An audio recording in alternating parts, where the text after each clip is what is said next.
안녕하세요. 크리스찬 독서실입니다.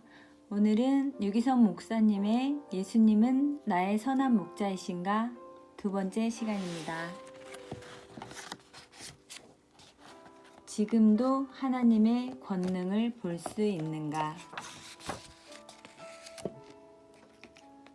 저는 목사의 아들로 자라 저 또한 목사가 되었지만 목회자가 되기 전에 제 믿음은 정말 부끄러울 정도로 형편없었습니다. 어려서부터 성실하고 어른들의 말을 잘 들어서 사람들은 제가 믿음이 좋은 줄 알았지만 그것은 저의 인간적인 성실함이자 성품일 뿐이었습니다. 하나님에 대한 확신 때문이 아니었습니다. 하나님은 정말 지금도 살아 역사하실까? 솔직히 믿어지지 않았습니다. 성경 속 하나님은 기적을 행하시는 놀라운 분이었지만 실제 제 삶에는 하나님이 하신 일이라고 고백할 만한 일이 없었습니다. 하나님은 왜 성경에서만 역사하시고 내 삶에서는 역사하지 않으실까? 이런 의구심이 들었습니다. 가끔이라도 하나님께서 우리의 삶에 그분의 살아계심을 드러내시고 권능을 행하신다면 전도하기가 얼마나 쉽겠습니까? 그런데 하나님은 왜 그렇게 안 하실까요? 저는 한동안 이 부분이 굉장히 답답했고 영적으로 갈등하며 방황하는 시간을 보냈습니다. 그런 제가 시편 18편 말씀을 나누는 것이 왠지 부끄럽지만 동시에 그런 저였기에 주님이 하셨다는 것이 더욱 분명하게 드러날 수 있겠다는 생각이 듭니다. 다윗이 만난 그 하나님. 시편 18편은 누구나 한 번쯤 들어보았을 만한 다윗의 고백이 담겨 있습니다. 나의 힘이신 여호와여, 내가 주를 사랑하나이다. 이 시편은 다윗이 모든 대적으로부터 구원을 받고 사울 왕의 손에서 완전히 벗어난 날에 하나님이 행하신 놀라운 구원의 능력을 찬양한 노래입니다. 여호와는 나의 반석이시오, 나의 요새시오, 나를 건지시는 이시오, 나의 하나님이시오, 내가 그 안에 피할 나의 바위시오, 나의 방패시오, 나의 구원의 뿌리시오, 나의 산성이시로다.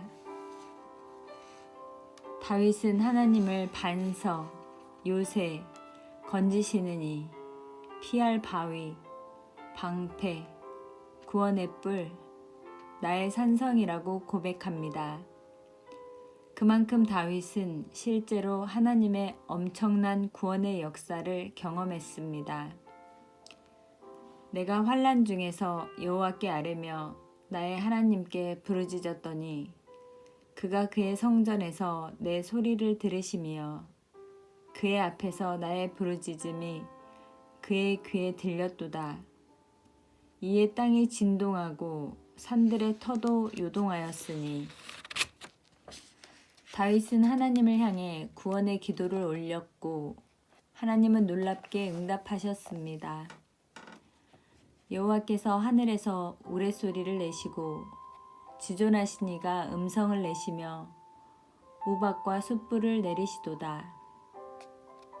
저도 다윗이 만난 하나님을 경험하고 싶었습니다. 그래서 이렇게 기도했습니다. 하나님, 성경에 나오는 하나님을 저도 경험하게 해주세요. 그래서 하나님을 전하고 설교할 때 확신을 주세요. 성도들도 그런 경험을 하게 해주세요. 안 믿는 사람들을 전도할 때 역사해 주세요. 그러면 사람들이 다 복음을 받아들이지 않겠습니까? 그런데 이것이 저의 영적 갈망이면서 동시에 영적 좌절이기도 했습니다. 왜 내 삶에서는 권능의 하나님을 경험하지 못하는 것일까? 여러분 중에 혹시 저처럼 하나님을 진짜 믿어야 하나 고민하는 분, 교회를 다녀도 아직 분명하게 하나님을 믿는다고 할 수 없는 분들이 계십니까? 그렇다면 의심 많고 확신이 없던 제가 하나님께서 지금도 놀라운 권능을 행하시는 분임을 믿게 된 과정을 말씀드릴까 합니다. 하나님의 권능과 은혜의 바다. 하나님은 정말 놀라우신 분입니다. 그 하나님께서 지금 내 삶에는 역사하시지 않는 것 같다고 생각되는 것은 영적인 눈이 열리지 않아서 그런 것입니다. 하나님께서는 다윗이 경험한 것보다 더 놀랍게 우리의 삶에 구원의 역사와 놀라운 권능을 베풀어 주십니다. 우리는 엄청난 하나님의 능력과 영광 안에 살고 있습니다. 단지 바닷속에 사는 물고기가 바다가 어떤 것인지 알 수 없듯이 우리가 하나님의 권능이 충만하고 놀라운 은혜 안에 살면서도 그것을 깨닫지 못할 뿐입니다. 한 번은 교통사고로 하반신이 마비된 성도를 신방한 적이 있습니다. 사고를 당하기 전까지 그는 자신을 복이 없는 사람으로 여기며 살았고 불평과 원망이 많았다고 합니다. 그런데 하반신이 마비되어 다른 사람의 도움을 받으며 살아야 하는 처지가 되어 보니 자기가 복이 없다고 불평하고 원망하던 그때가 얼마나 큰 하나님의 은혜 안에 있었는지가 깨달아졌다고 합니다. 마음대로 걸어 다닐 수 있다는 것이 얼마나 놀라운 은혜였는지 그제야 눈을 뜨게 된 것입니다. 처음에는 하나님 교통사고 이전으로 돌아가게만 해주신다면 늘 찬송하고 감사하며 살겠습니다 라고 기도했지만 지금은 아니라고 합니다. 하반신이 마비되었는데 무슨 기쁨이 있고 감사가 있겠습니까? 그런데 하나님은 교통사고가 나기 이전이나 지금이나 부어주시는 은혜가 여전히 많다는 사실을 깨닫게 해주셨다고 합니다. 교통사고가 나던 날 자신의 생명을 즉시 걷어가지 않으신 것을 원망했지만 지금은 하나님 앞에 갈 준비를 할 수 있어서 너무 감사하고 여전히 두 손을 마음대로 쓸 수 있고 사랑하는 가족과 얼마든지 대화를 나눌 수 있음에 감사하다고 고백합니다. 자녀들에게 믿음의 유산을 물려줄 시간을 주셨다고 좋아합니다. 그날 신방을 갔다가 도리어 제가 큰 은혜를 받고 돌아왔습니다. 이렇듯 하나님의 은혜가 사라진 다음에야 우리가 얼마나 놀라운 하나님의 은혜 아래서 살았는지를 깨닫는 것이 안타까울 따름입니다. 우리에게 넘치는 십자가의 은혜. 다윗은 이 시편에서 하나님의 구원에 감사하고 감동했습니다. 그런데 우리가 받은 구원의 역사와 은혜는 사실 더 놀라운 것입니다. 그것은 바로 우리에게 넘치는 십자가의 은혜입니다. 어떤 분들에게는 십자가의 은혜가 대적의 손에서 구원받은 다윗보다 더 감격스럽다고 느껴지지 않을 수 있겠습니다. 그러나 십자가의 구원, 십자가의 은혜를 정확히 알아야 합니다. 십자가의 은혜는 지옥에 갈 수밖에 없는 처지였던 우리가 천국에 가는 자여 하나님의 자녀가 되게 하는 은혜입니다. 누가 더 큰 은혜를 받은 것입니까? 다윗인가요? 우리인가요? 우리가 십자가의 은혜로 얻은 구원은 죽을 병에서 살려주신 것, 망할 형편에서 건져주신 것, 시험에 합격하게 해주신 것과는 비교가 안 되는 일입니다. 다윗은 시편 18편에서 자신이 구원받은 것에 감격해 했습니다. 이것은 다윗 개인의 구원 이야기이기도 하고 넓게 보면 이스라엘 백성들이 대적의 손에서 건진받은 이야기입니다. 그런데 십자가의 은혜는 전 인류를 구원하는 능력입니다. 온 인류에게 허락하신 하나님의 은혜입니다. 십자가로 인하여 구원의 문은 누구에게나 열려 있습니다. 예수님을 믿고 싶은데 거절당한 사람을 보셨습니까? 교회는 누구나 올 수 있는 곳입니다. 십자가의 은혜는 구원받은 모든 성도들 위해 충만하게 덮여 있습니다. 지금 우리가 그 은혜를 누리고 있습니다. 물이 바다를 덮음같이 여호와의 영광을 인정하는 것이 세상에 가득함이니라. 하박국이 이 말씀을 선포할 때만 해도 과연 이런 역사가 일어날 수 있을까? 온 세계 모든 사람이 하나님의 영광을 인정하는 일이 일어날 수 있을까? 믿기지 않는 예언이었을 것입니다. 그러나 오늘날 이 말씀이 그대로 다 이루어졌습니다. 하나님의 권능과 영광이 온 세상 모든 나라, 모든 사람, 모든 땅과 바다 위를 덮고 있습니다. 전 세계 모든 나라와 족속에 십자가의 복음이 증거되고 있습니다. 이것이 바로 은혜의 때입니다. 어느 신학교의 설교학 교수님이 학기 초가 되면 학생들을 데리고 공동묘지를 찾곤 한다는 말을 들었습니다. 그리고 무덤을 바라보면서 여기 묻힌 시체가 벌떡 일어날 만한 생명의 메시지를 전해보십시오 라는 과제를 내준다는 것입니다. 처음에는 당황스러워 어색한 웃음을 짓던 학생들이 진지한 교수님의 태도에 잠시 후 마음을 가다듬고 설교하기 시작합니다. 무덤을 향해, 뼈만 남은 시신을 향해 대체 무슨 말씀을 전해야 할지 망설이다가 도전하는 마음으로 생기야 사방에서부터 불어와 이 죽임을 당한 자에게 불어서 살아나게 하라. 나사로야 나오라. 이렇게 외치기도 했습니다. 물론 시신이 살아나 일어서는 일은 벌어지지 않았습니다. 모든 과제를 실시한 후 교수님은 신학생들에게 이렇게 권면했습니다. 앞으로 설교할 때 오늘 공동묘지에서 설교했던 이 경험을 잊지 마세요. 항상 이와 같은 상황임을 명심하기 바랍니다. 여러분은 생명의 말씀, 능력의 말씀을 전해야 합니다. 여러분이 설교할 때 죽은 자가 살아나는 말씀을 전해야 합니다. 묘지에 누운 시신들만 죽은 것이 아닙니다. 영적으로 죽은 사람이 더 심각합니다. 그들은 영원한 지옥에 갈 것입니다. 죽어있는 그 영혼에게 하나님의 생명의 말씀을 전해 주십시오.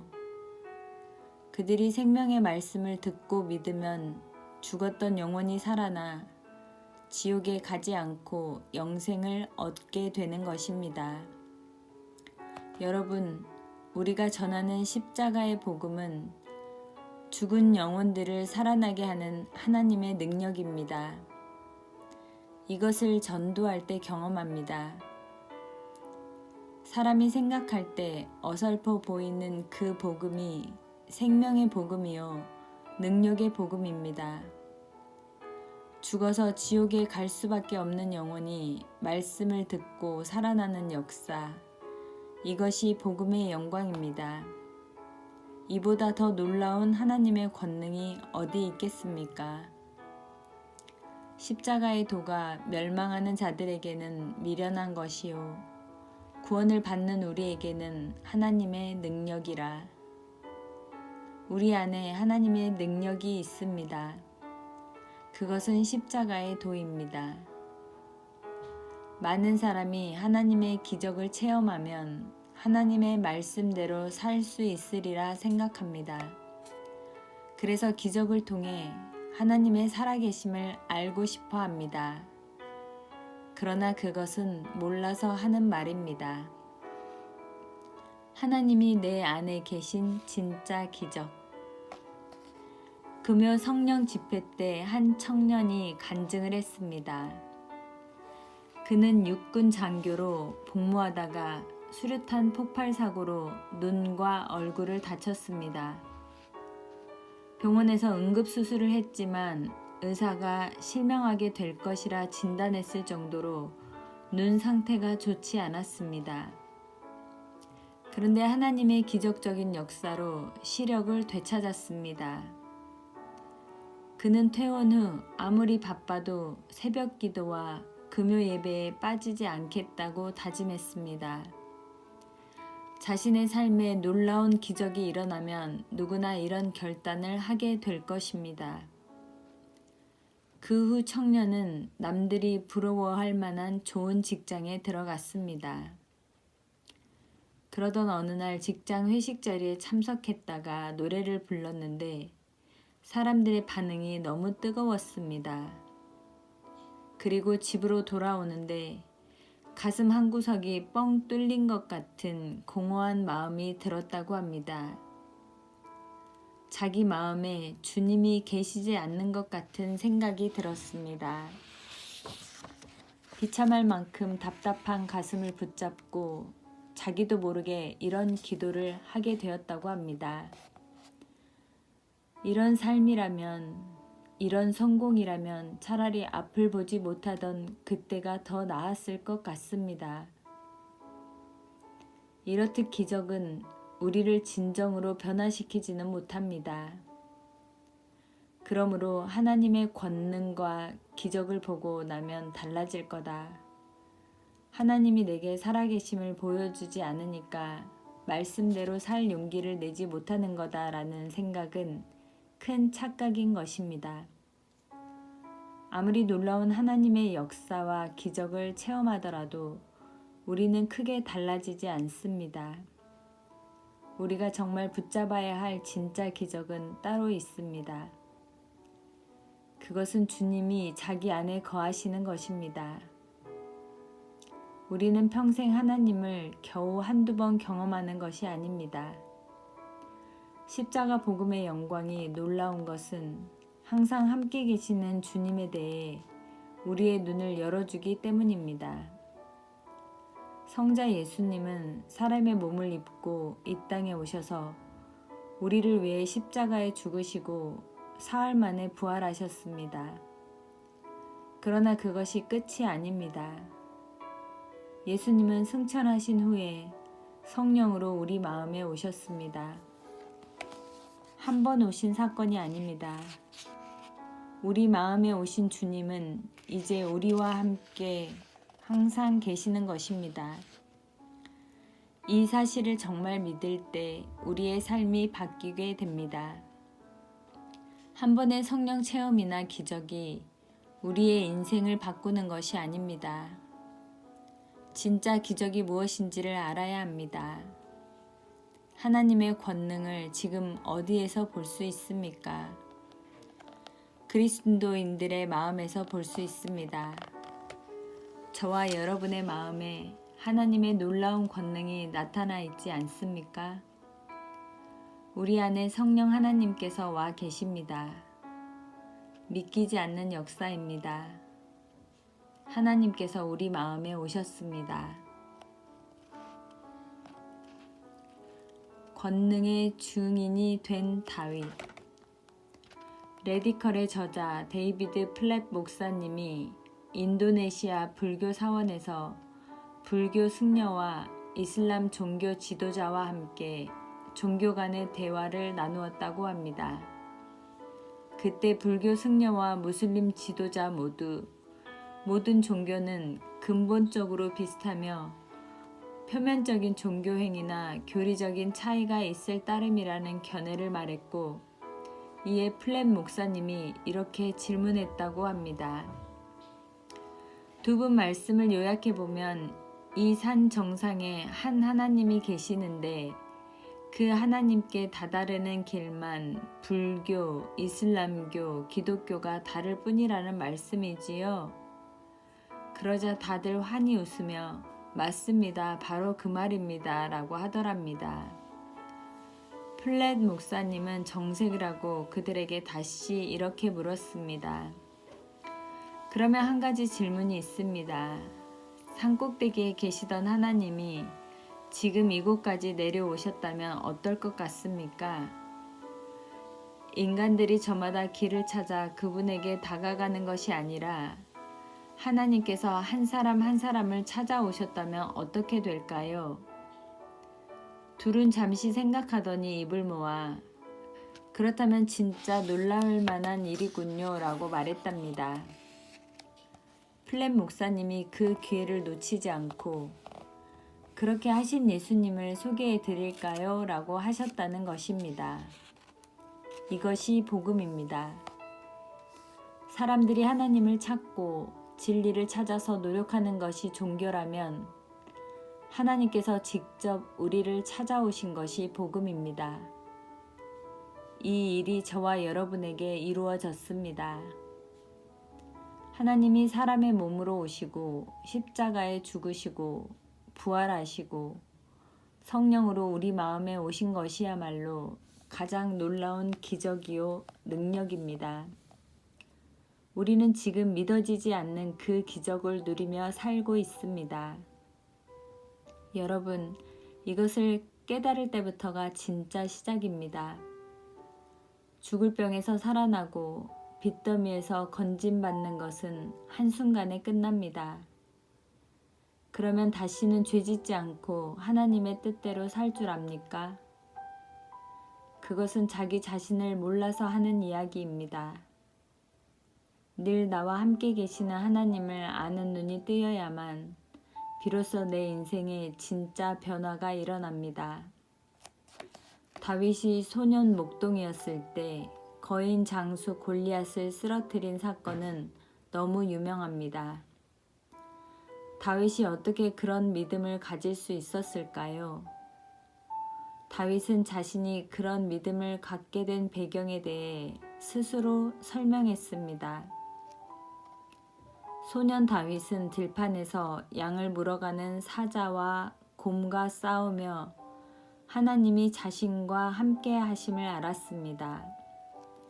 한번 생각해 보세요. 소년 다윗이 사자와 곰을 상대로 싸웠다는 것도 대단한 일입니다. 그런데 곰과 사자가 양을 물어가는데 어지간하면 버려두고 말지 어떻게 그것을 쫓아가서 뺏어올 생각을 했을까요? 다윗이 어떻게 그런 믿음을 가졌을까요? 잠시 상상력을 발휘해 보면 좋겠습니다. 어린 다윗이 아버지의 명에 따라 목동이 되었습니다. 양을 치며 들판에서 혼자 잠을 잤습니다.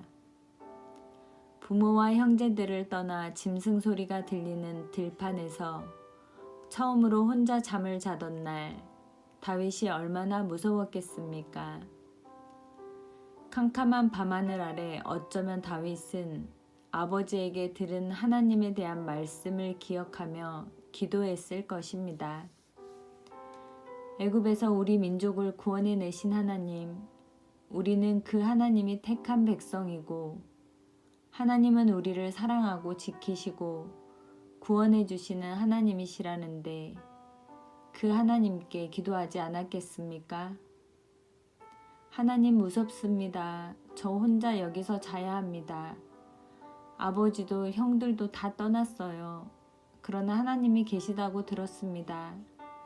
하나님 저와 함께 계시지요? 이 밤에 저를 지켜주세요. 저와 함께 해주세요. 내가 여호와를 항상 내 앞에 모시며 그가 나의 오른쪽에 계심으로 내가 흔들리지 아니하리로다. 이 시편의 고백에 따르면 다윗이 언제부터 하나님을 자기 앞에 모셨을까요? 들판에서 처음으로 혼자 잠을 청했을 때가 아닐까요? 하나님께서 홀로 된 자신을 지켜주셨다는 것을 깨닫고 다윗은 그때부터 하나님이 함께 하시면 아무것도 무서울 게 없다는 것을 배웠을 것입니다. 그런데 어느 날 사자와 곰이 나타나 양을 물어가니 소년이 얼마나 무서웠을까요? 그렇지만 다윗은 아버지가 맡긴 양을 한 마리도 잃어버리고 싶지 않았습니다. 그때 다윗이 기도하지 않았을까요? 다윗은 캄캄한 밤, 무서운 밤에 자기를 지켜 인도해 주신 하나님을 찾았습니다. 하나님, 곰과 사자가 제 양을 물고 갑니다. 하나님, 절대로 포기할 수 없어요. 양을 찾아야겠어요. 제가 사자와 곰을 이기게 도와주세요. 저와 함께 해주세요. 그리고 그는 담대하게 사자와 곰을 쫓아가 그것들을 쳐 죽이고 자기 양을 찾아왔습니다. 그렇게 다윗은 믿음이 더욱 자랐을 것입니다. 그래서 거인 장수 골리앗을 보았을 때도 조금도 두렵지 않았습니다. 그리고 다음과 같은 아주 유명한 고백을 했습니다. 너는 칼과 창과 단창으로 내게 나아오거니와 나는 만군의 여호와의 이름 곧 네가 모욕하는 이스라엘 군대의 하나님의 이름으로 네게 나아가노라. 다윗이 하나님의 놀라운 권능의 증인이 될 수 있었던 것은 항상 그와 함께 하시는 하나님을 믿었기 때문입니다. 그 믿음이 더 쌓여 나중에는 믿음의 담대함을 얻었습니다. 여러분, 저와 여러분 모두 이 믿음을 가지고 있습니다. 우리는 세상을 이길 완전한 복음을 받았습니다. 예수 그리스도께서 우리와 함께 하십니다. 이 사실을 진짜 믿으시기 바랍니다. 이것은 놀라운 진리입니다. 나는 죽고 예수로 살고 성령이 내 마음에 오셔서 항상 함께 하시고 오늘 우리를 여기까지 인도하셨습니다. 이것으로 이미 충분한 것입니다. 5분 이상 예수님을 잊지 마라. 제주도에 갔다가 이기풍 목사님의 기념관에 들렸습니다. 이기풍 목사님은 한국 장로교회에서 최초로 목사 안수를 받은 7분의 목사님 중 한 분입니다. 특히 제주도 선교에 대한 소명으로 제주도에 복음의 씨를 뿌리고 일제의 신사참배를 거부하다가 순교하신 분입니다. 기념관에 눈에 띄는 자료가 하나 있었는데 이기풍 목사님의 아내 윤함의 사모님이 자녀들에게 남긴 유언장이었습니다. 첫마디에 이렇게 쓰여 있었습니다. 5분 이상 예수님을 잊지 마라. 윤함의 사모님도 남편이 선교하다가 순교했으니 얼마나 고난이 많았겠습니까? 그런데 그 어려운 세월을 보내고 난 뒤 자녀들에게 물려줄 신앙의 유산이 5분 이상 예수님을 잊지 말라는 것이었습니다. 그것으로 충분하기 때문에 그렇게 말씀하신 것이 아니겠습니까?